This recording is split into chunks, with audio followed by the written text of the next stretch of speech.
Okay, so let me tell you this, right? Okay. Because the belief of America being, well, it is on paper like the number one whatever fucking country, right? Like riches is on the third. When you Right. then learn that there are a group of people that have been here from the beginning that are not reaping the benefits without understanding how people have stood in our way and on our backs and everything, you're gonna have that opinion of, oh, they're lazy, oh, they don't want to do anything. They just, and then now you have the conversation of reparations where it's like, y'all really want free money without doing anything. No. It's No. the lack of That education. no no no no no no no no no no no no no So, no, I'm saying like these opinions are had because of lack of education. My no. mother did not learn about slavery when she was in, like, she grew up in Ghana and everything. My both my parents are Ghanaian. They didn't learn about slavery even in their own country. She visited the slave castles and everything when she got older. They didn't know, and so what they're learning now is very much centered around, is still, yeah, colonized education. Ma'am, that's incorrect.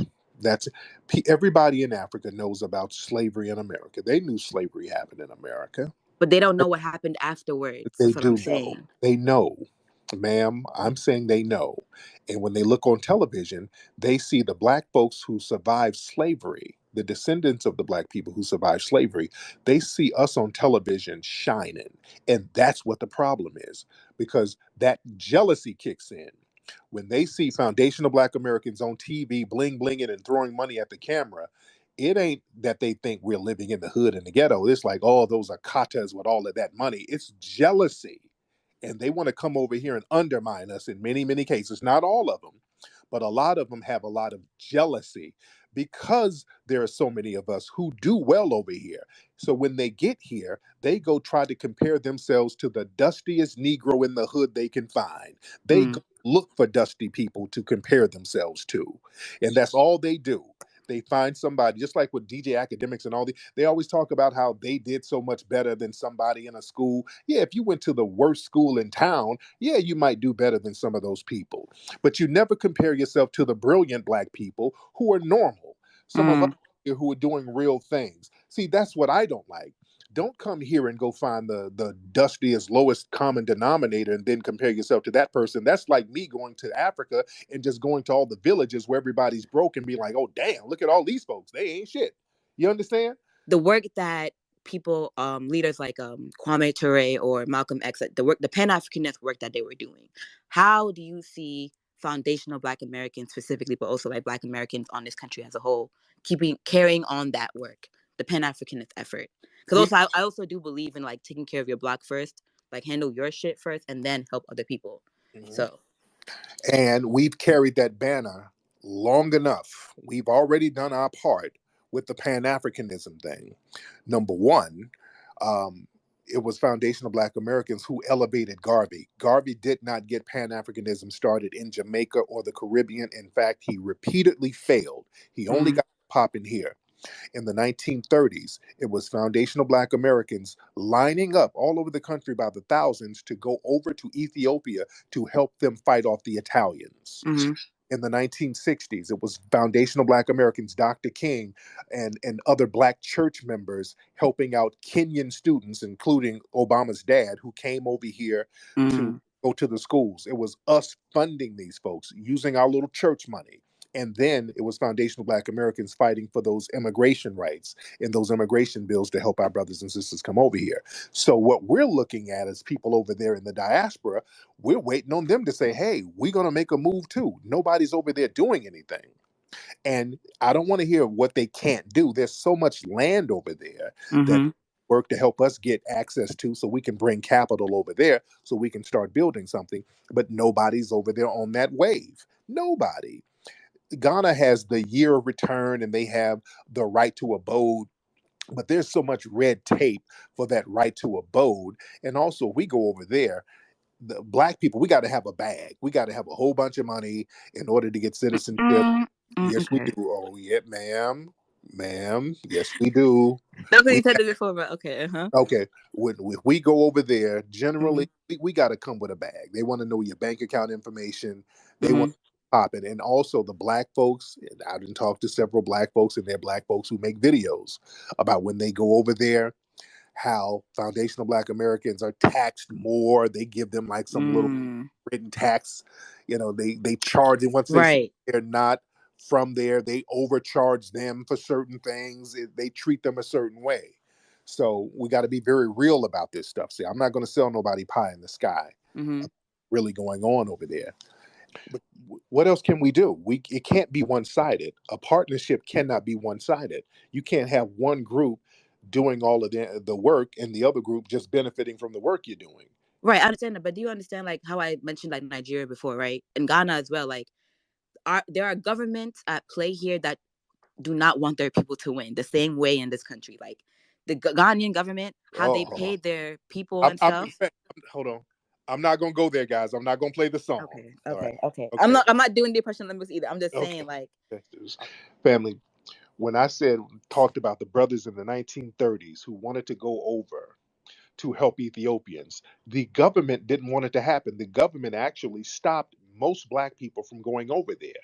That didn't stop mm-hmm, us. You had black people literally building their own planes to fly over there at the behest of the government. The government didn't want it to happen. We defied the government in order to help the brothers and sisters. Even in the 1960s, they didn't want us thinking globally. They didn't want Malcolm X going overseas. That's why they put a target on yep, Malcolm's back.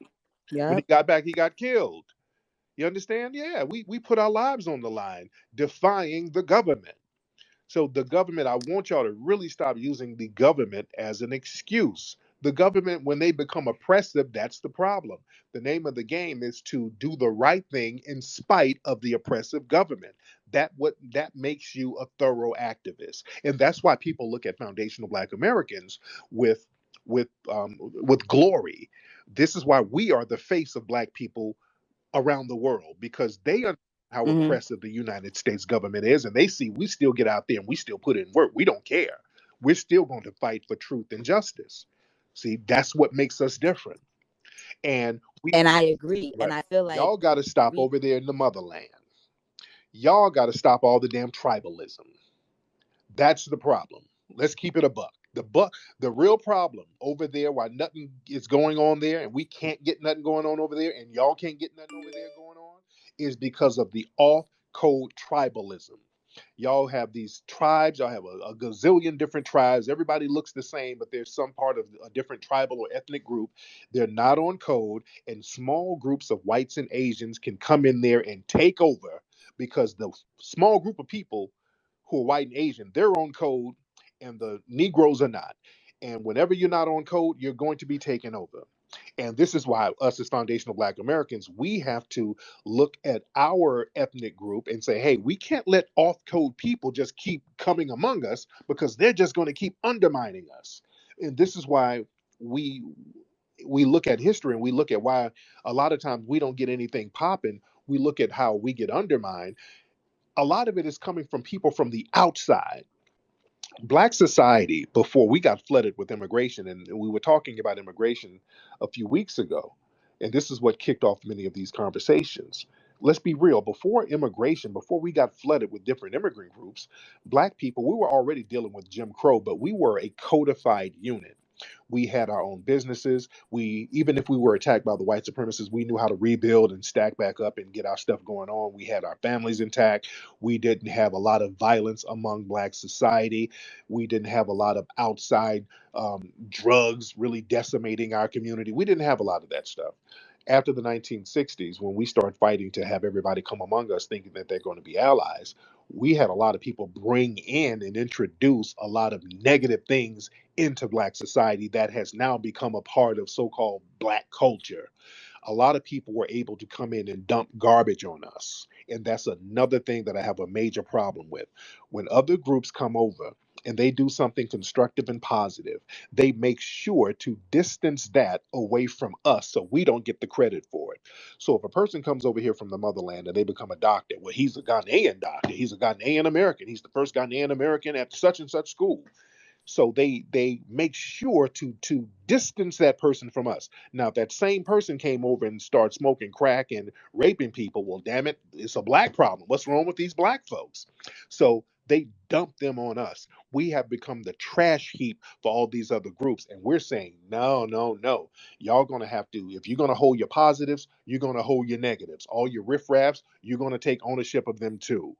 And foundational Black Americans are looking out for our group so we don't have trash dumped on us. And there's nothing wrong with that.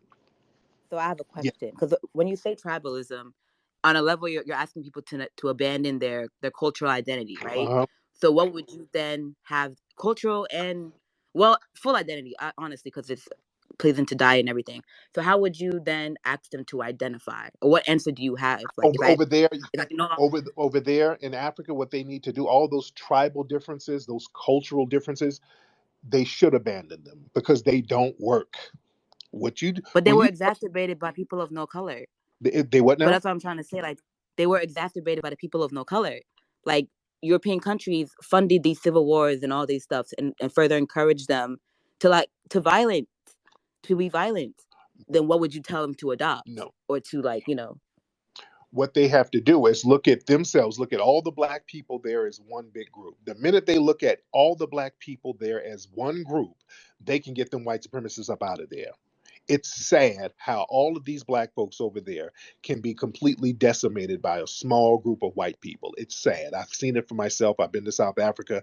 I've been to Zimbabwe, South mm, Africa in particular, where you got all them black people sitting over there living in shanty towns, and the white people, small minority, living in condos and nice homes, eating up all the resources. And black folks have not done anything about it because they sit there and play on tribal differences. They got the blacks, then the coloreds, and all of this stuff, and they're the same people, but they done ran this game on folks. We don't have that type of colorism societies over here. We don't have colorism societies over here. Whenever I see people talk about colorism over here, it's usually non FBA.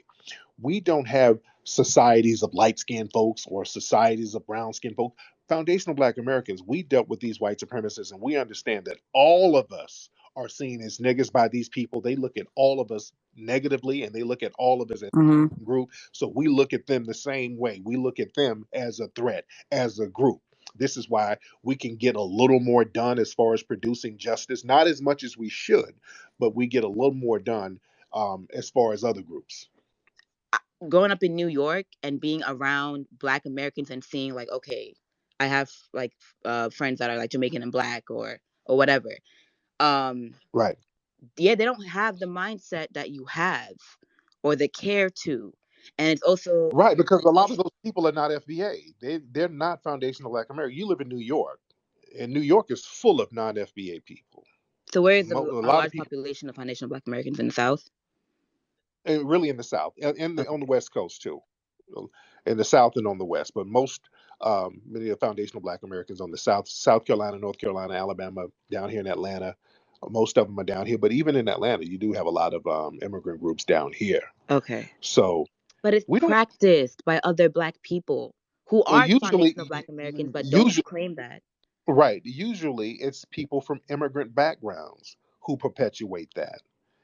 It's usually folks who from Africa or the Caribbean who come over here with their colorism issues. They got them bad over there where they're from. We don't really trip on that too much. We don't Maybe trip it's on a geographical, like, Look, thing. foundation Black Americans, we're not about to sit up and trip on nobody's different color and different colors of black folks because we're treated the same. We know that when the white supremacists get black folks, they get light skinned black folks, they kill dark skinned black folks, they target brown skin. So we know that. So we ride out for each other. And again, we don't have little communities of just light skinned black folks or communities of just dark skin. We don't have that here. Other people do.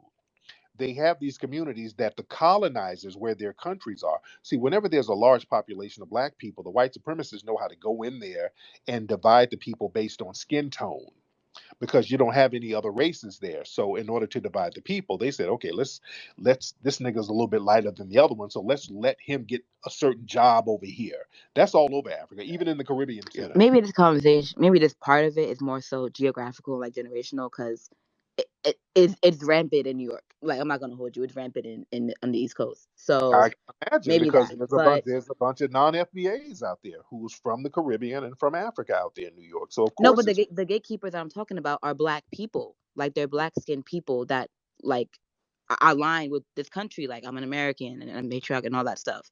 but they're So not a foundational Black American, man. There's a lot of people who say that they're American, but they're not foundational Black Americans. They're not descended from slaves in no, they are. America. They don't claim it because they like, to me, foundational black American is a new term, and it's not popular around here yet. But if you check their genealogy, they are foundational black American. They just In don't New know York, that. not a lot of them are not, ma'am. In New York, and you're from? Are you in Brooklyn? Nah, in the Bronx. In the Bronx, okay, yeah, you have a lot of Caribbean immigrants out there in the Bronx and in Brooklyn too. But you got a lot of Caribbean and Puerto Ricans and dark-skinned Puerto Ricans. So you have a lot of people who are just not foundational Black Americans, or they might be anchor babies. They might have a Caribbean parent and a foundational Black American parent. But Those a all lot of definitely exist, but I'm talking about people that identify as black, and when they say black, like, my mom's black, my dad's black, like, that's it. They have no I, ties outside of this country, right? So they would, if they were to do the work, they would find that they would qualify as foundational black American, but they don't have the mindset of that you have, right? Because when they gatekeep shit, it's very much white supremacist, like, influence. And I'm not just talking about social spaces. I'm talking about everything, education, healthcare, whatever the fuck. Um, but I don't want to take up too much of your time. I all do right, want to what we got? close out. All right, Divine, turn the microphone on. What's up, Divine? How are you, I'm sir? good, man. I'm so glad you put me on right after Shorty from the Bronx. Because she was talking about a lot of misinformation, man. She was the gatekeeper, so to speak. She was really talking about the boule how here in New York City. And what she was failing to understand is that a lot of the black immigrants, especially here in New York City, the only black people they're around are the black people that their older relatives, parents, and shit would approve of. And most of the time, that's the boule that kind of thinks the same way they do. Right. They're not about collective uplift. You know what I'm saying? So they're on the same wavelength that she is. Yeah. All right. Good point, man. Thank you for the No call. doubt. But yeah, good point. A lot of folks, the only people who are over here who kind of used to be on that were that boule class. And they had to get off that because foundational Black Americans as a group, we kept calling them out because we looked down upon that paper bag nonsense that they were on back in the Jim Crow era. That whole boule crowd, which is a small group of Negroes who were on that brown paper bag nonsense, that was highly looked down upon in Black society, and we called that out. So they had to cut all of that um, little semi-colorism thing out. And remember, a lot of those boule folks are folks who came in from other places too, like Roland Martin's big old jolly ass. He's boule, and he's Haitian.